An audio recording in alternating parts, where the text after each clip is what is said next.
Larry Blackstone, ladies and gentlemen, please.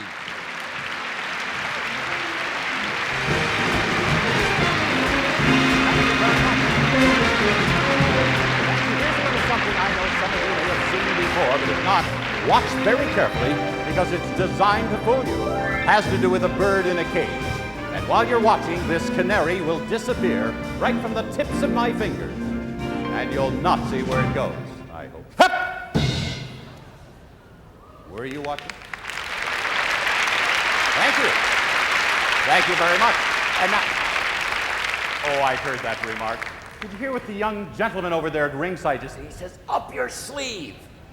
You did say sleeve, didn't you? Just for that, I'd like you to check both of my sleeves, young man, and see if you can feel it. Check it all the way up. That's fine. The other one, no, don't wipe your hands on the coat. Just underneath my coat, my dear. Feel around. Tell me what you can find. What do you mean, not much? Oh, I didn't realize she was a critic. I'll tell you what, I was talking backstage with our musical director here and everybody's musical friend, Mr. Lou Brown. Lou, would you come out for a moment? He said, I don't believe that the sort of things that you do are possible. And Lou, are you back there? Lou Brown? Here he is. I'm sorry, you were on break, I know that. Lou, would you come out for just a second? He said, ladies and gentlemen, Mr. Lou Brown. I thank you for coming out here. Now, you said you didn't believe the sort of things that we do are real, and I wonder if I might take exception to that and do one small moment that we can do as a bit of fun. Now, have you ever been hypnotized? Never. Before? Never. Never have. Well, I'd like you to stand right here, if you would, Lou, and look out toward the audience there. And as I pass my hand in front of your face, you'll notice that the lights seem to grow rather dim. Your eyes grow rather sleepy. Now, the sleepiness is part of hypnosis. The lights growing dim is what is called shadow. Now, these are the technical terms that you need to know before we can go any further. I don't think I'm getting on your wavelength. I'll tell you what, maybe if you were seated, it would be a little better. May I have a seat, a chair, a bench, any... here's my friend Alan over here. Are you still with us? Yes. Oh, fine. I just put the bench down right here, if you would. That's fine. And this is a park bench that we have right here. Would you park it right here? Yes, sit down, just right. No, around this way so the audience can see. There you are. Are you comfortable?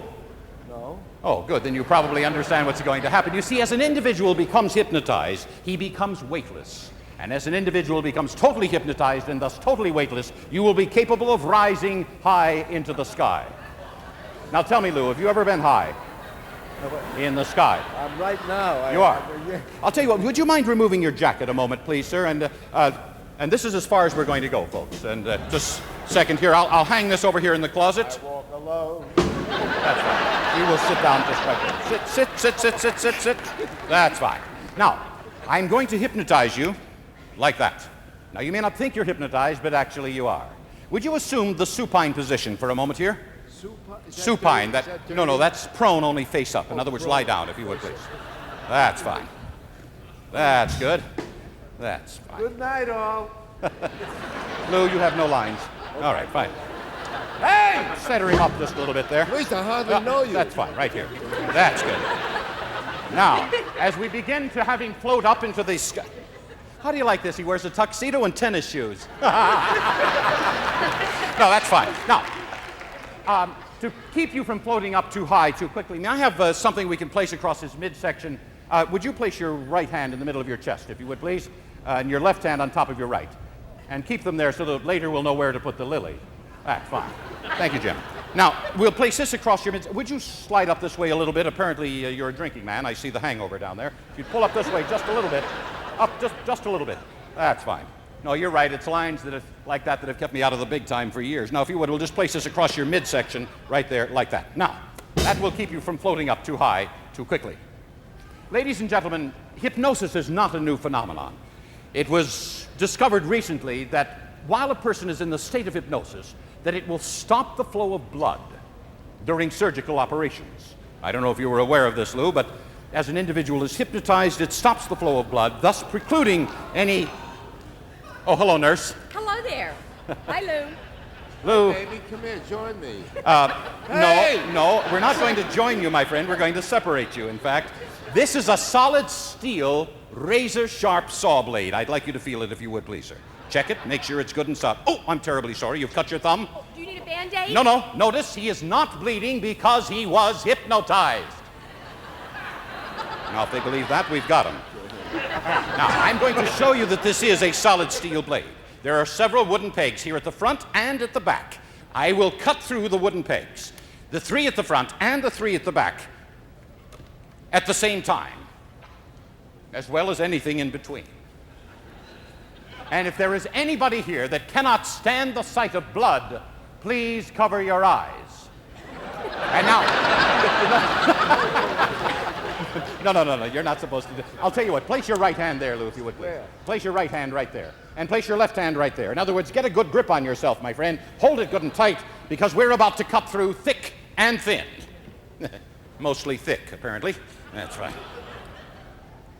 There. That it? No, it's not in. It's it. Right there. That's fine. Just there, like that. There. Oh, that's it. That locks it down so that you can't get up and leave and go home too soon. All right. Am I sure this is right? No, actually, this is the first time I've done this, Lou.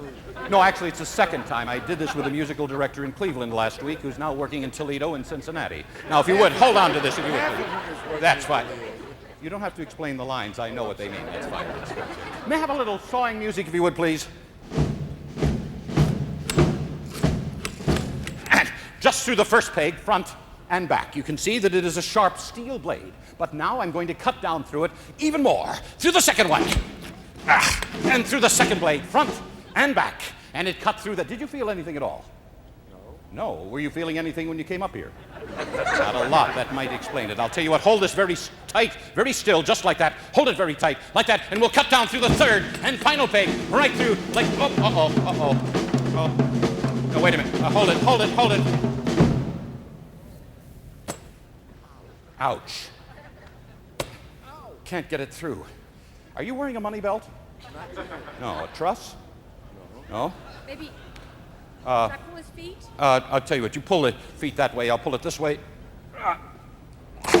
There, all the way through. And now, ladies and gentlemen, the third and final peg, front and back, have been cut in half, and you see someone cut in half right before your very eyes. How about that? But notice, for those of you that are skeptical and are not sure, may I show you?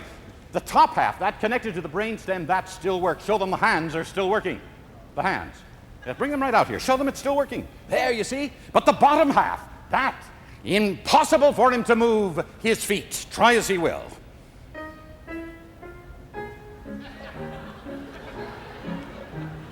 But if we put him back together again, like that, now the feet can move. The feet can move. The feet can move. Wait a minute. Oh, I'm sorry. I mean, I know you were trying to get going. I'm sorry. Can you do We've it? been rushing on this, and I forgot that there's one part of this I forgot to do. I forgot to remove the blade before I put you back together again. Oh, I'm sorry. I'm going to have to pull it. I'm going to have to disassemble the thing. I'm sorry. Excuse me. Can we do this over again? This is taped, isn't it? It's live? Oh, my word. I'm sorry. Well, let me just try to pull this right back up. Can you sit up? Sit straight up, if you would, please. Sit up, Lou. Sit up, all the way up, Lou. Come right on up. That, all the way up here. And if you would, and would you put your hands up, straight up in the air in the Las Vegas position? And there we have solid steel blade all the way through the gentleman's body in a manner like that. Excellent. And now we give you your jacket back. I thought I was going to levitate. But there's one last thing before you go back. The only reason, sir, the only reason that could happen is because you were hypnotized. I see. You see, and I must return you to your normal state of mind. Like that. Now you'll remember everything that went on, and we certainly hope you'll remember it as having a good time because you've been a good sport. But we have one more special thing for you. Would you come right over here for just a second? We have one more special thing for you. I'm going to ask you to stand right here, Lou. Because as we close up our moment together, we're going to do something that goes back to the early days of vaudeville, back to when you were just a little boy. Watch this. Maestro, if you please.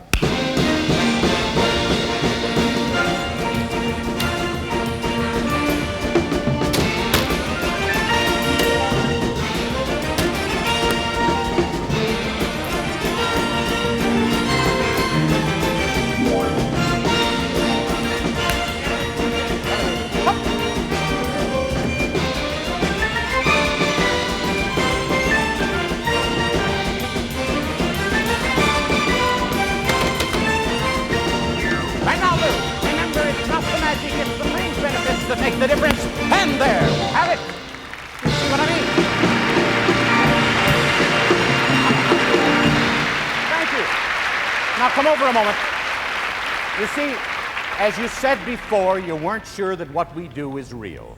And you said you wanted to watch all of this from backstage. Well, actually, you were out front. You didn't get a chance to watch this from backstage. So I thought it only fair that I explained to you how this lovely young lady was able to do what she did. You see, it is possible for Wait, not you- the you magician, can't, but you can't the... explain. This Oh, is- I'm going to, because this- he's a this- dear friend. Excuse me. This is magic. I know that, but it's you see, pretending you're backstage. Let's turn all of this around, gentlemen. Turn it all around. We'll pretend the audience is back there. You see, what happened was that as that came out onto the stage, if you were backstage now, you would be able to see that the young lady was on that tiny little ledge right over there behind the box. Now, we're going to show you what I mean. On this tiny little ledge right here. Right here. Come right up on here, dear. If you would, just get right on there. Can he keep a secret? Can he keep a secret? Of course he can. You'll keep a secret, won't you? Of course you will. That's fine. Now, you see, she was on... well, rather than my explain... this part? No, not that part. I'm sorry. You'll stand right back over here and watch it as though you were backstage. You see, we'll do it one more time. And now, ladies and gentlemen, something from the world of vaudeville.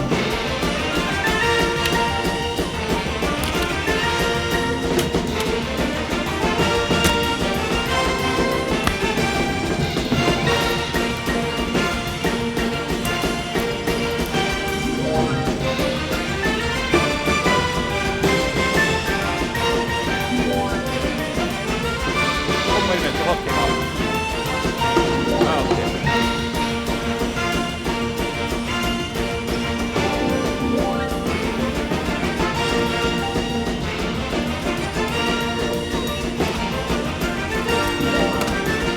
And now you see how it's done, you understand? All right, come on out, young lady.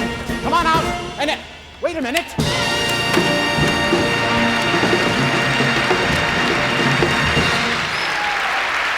Looky there.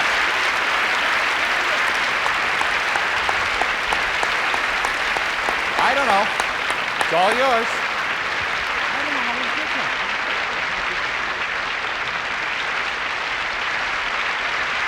Where's the truth? Harry Blackstone, ladies and gentlemen, the master magician. Harry, thank you so much. Thank you for being with us, Harry.